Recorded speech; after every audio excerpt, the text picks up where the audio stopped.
Florian, hi, nice to meet you. Nice to meet you too. Hi. First of all, congratulations. The movie is awesome. It blows my mind. Thank you so much.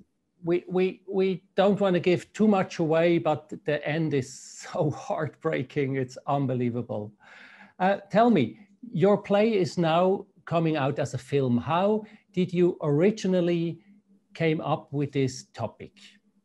I think that at the very beginning, when I wrote the play, it was something personal I wanted to explore.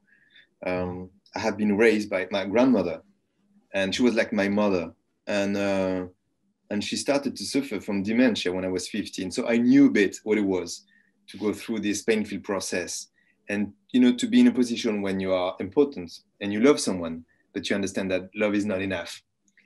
But I also knew that everyone is related to this issue. I mean, everyone has a grandmother or a father, and everyone has or will have to deal with the fear or with this dilemma. What do you do with the people you love when they are starting to lose their bearings? So it was not about telling my own story.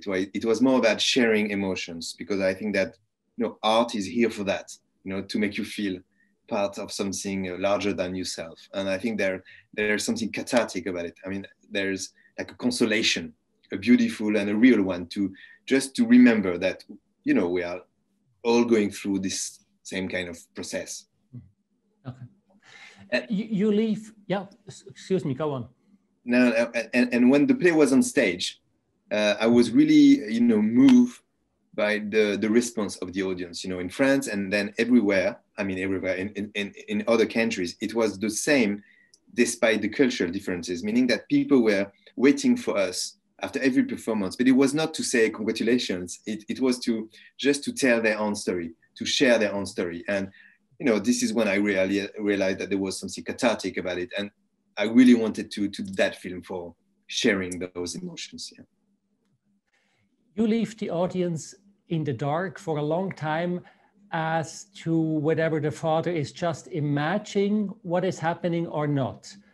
Why? What I wanted to do is to put the audience in a unique position, as if they were going through a labyrinth, as if they were questioning everything that is happening in front of them. Because I wanted the father to be not only a story, but also an experience of what it could mean to lose your bearings, So it was the general idea, as if you were in the main character head. And it's something that was taken from the play. But what I didn't want to do is just to film a play, because it's not very exciting. And I wanted to do what the cinema can do and what only the cinema can do. And so I thought a lot about how trying to find a visual way to play with that feeling of disorientation.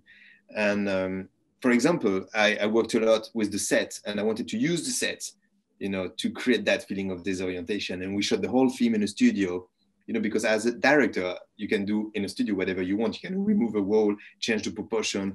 And I use that a lot to create that feeling of disorientation in the audience. For example, at the beginning of the story, we are in Anthony's apartment. And then step by step, always in the background, you have some small changes or small metamorphoses on set, so that you never quite sure where you are. I mean, you recognize the space, so you believe you know where you are, but at the same time, something has happened. You can't tell exactly what happened, but something had happened. And so you are starting this process of being uncertain of everything. And it was very important for me because, I wanted the audience to be in an active position, meaning that to leave a room for the audience to try to make it work, and as if the film was like a puzzle, and you can play with all the pieces of that puzzle to find a correct combination to make it work or to make it meaningful. And I thought that it was a very challenging and exciting process for the audience. But of course, the moment comes when, I'm sorry, tell me. No. It's my time is almost up. So let's speak about your amazing cast. As an example, Anthony Hopkins. He has to go from being confused to lucid and then back again to confused. How was that experience, having him on the set, watching him play your piece?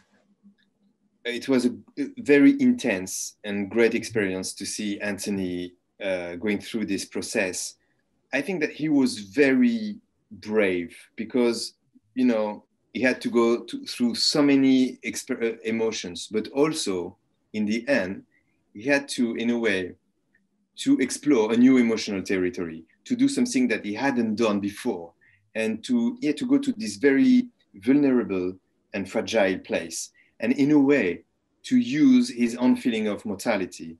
So it was not about creating a character. It was not about faking an old man being ill.